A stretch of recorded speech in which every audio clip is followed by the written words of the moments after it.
Hi అండి, welcome back to my channel Maruti talks and classes. అందరికీ నమస్కారం అండి. ఈరోజు నేను పల్లీ చిక్కీ అని అంటారు కదండి, అది ఎలా చేసుకోవాలో రుచిగా ఇప్పుడు చెప్తానండి. చాలా అంటే చాలా రుచిగా ఉంటుంది, చాలా పర్ఫెక్ట్గా వస్తుంది.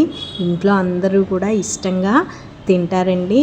అయ్యో వేస్ట్ అయిపోయింది అన్న ఆలోచనే అక్కర్లేదు, అంత రుచిగా వస్తుందన్నమాట. అయితే ఇప్పుడు ఈ పల్లీ చిక్కీ తయారీ విధానంలోకి వెళ్ళిపోదామండి. ముందుగా స్టవ్ మీద పాన్ పెట్టుకోండి.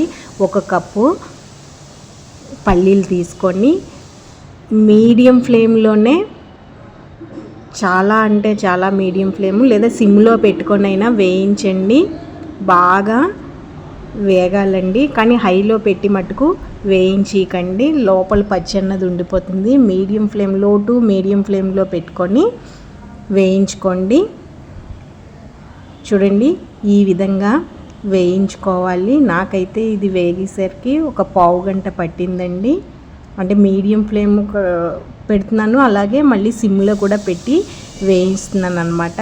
బాగా వేగేయండి. ఇప్పుడు స్టవ్ ఆఫ్ చేసుకొని వీటిని ఒక పళ్ళెంలోకి తీసుకొని చల్లారనివ్వాలండి. బాగా చల్లారంగానే మనకి ఈ పైన పొట్టు వేరం వచ్చేస్తుంది. చూడండి, చల్లారిపోయిందనమాట. ఈ విధంగా చల్లారంగానే చూడండి, పొట్టు ఈజీగా వచ్చేసింది కదా. ఇలాగా చేత్తో అయినా ఇలాగా చేసుకోవచ్చు, లేదా ఇలాగ మనకి బాక్స్ క్యాప్ ఉంటుంది కదండి, అంటే మూత, ఇలా అడుగు భాగం అంతా ఇలా ప్లెయిన్గా ఉన్న మూత తీసుకొని ఇలాగా చేస్తే అవి కూడా పల్లీలు కూడా బద్దలుగా అవుతాయి, పొట్టు కూడా వేరం వచ్చేస్తుంది. దీన్ని చెరిగేసుకొని నీట్గా ఈ విధంగా పెట్టుకోవాలండి. ఇప్పుడైతే చూడండి, అక్కడక్కడ మళ్ళీ నాకు పొట్టు ఉండిపోయిందని అవి తీసాను. ఇప్పుడు నీట్గా ఉంది. ఇప్పుడు స్టవ్ మీద పాన్ పెట్టుకొని ఏ కప్పుతో అయితే పల్లీలు తీసుకున్నామో ఆ కప్పుతోనే బెల్లం తీసుకోండి. ఒక పావు కప్పు నీళ్ళు వేయండి. వేసి చాలా ముద్రపాకం అండి రావాలి. ఈ పాకం వచ్చేలోపు మనము ఒక పళ్ళానికి నెయ్యి రాసుకుందామండి.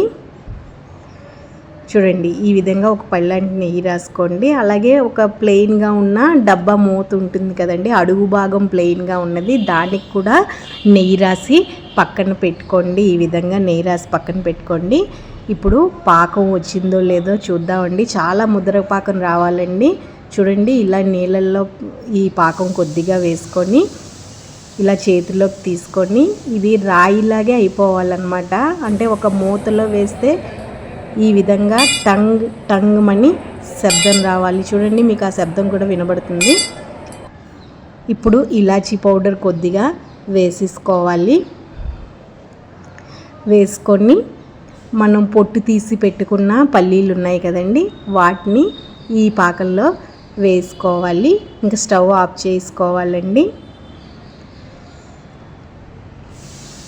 ఇలా ఒకసారి కలిపేసుకోవాలి. బాగా కలిపేసుకొని స్టవ్ ఆఫ్ చేసుకోవాలి. చాలా అంటే చాలా రుచిగా వస్తుందండి. ఇప్పుడు నెయ్యి రాసి పెట్టుకున్న పళ్ళెల్లోకి ఈ మిశ్రమాన్ని షిఫ్ట్ చేసుకోవాలన్నమాట. చేసుకొని మనం ఒక చిన్న కప్పు మూతకు కూడా నెయ్యి రాసుకున్నాం కదా, ఆ మూత అడుగు భాగంతో ఈ విధంగా స్ప్రెడ్ చేసుకోవాలండి.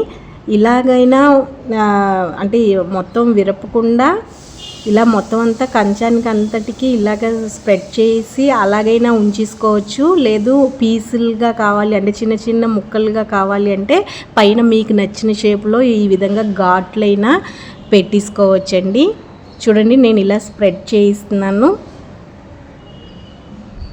మొత్తం అంతా. ఇలా చేసి ఉంచేనండి. దీని మీద మనకి నచ్చిన షేప్లోని, ఇప్పుడు నేను మూత పెట్టాను కదండి, దాన్నైనా బోర్లించి దాని సైజులో అయినా కట్ చేసుకోవచ్చు, లేదా ఇలా చాక్తో కూడా ఘాట్లు పెట్టేసుకోవచ్చండి. రుచి అయితే మటుకు చాలా బాగా వస్తుంది, చాలా పర్ఫెక్ట్గా వస్తుంది అనమాట. నేనైతే ఈ పల్లీ చిక్కీకి కావాల్సిన పదార్థాలు డిస్క్రిప్షన్లో ఇస్తాను, ఒకసారి చూడండి. మీరు కూడా ఒకసారి ఇంటి దగ్గర చెయ్యండి. పెద్దలు చిన్నలు అందరూ ఇష్టంగా తింటారు. అయ్యో బాగా రాలేదే అనే మాటే ఉండదు ఈ విధంగా కానీ చేస్తే. బాగా చల్లారనివ్వండి ఇలా ఘాట్లు పెట్టాక.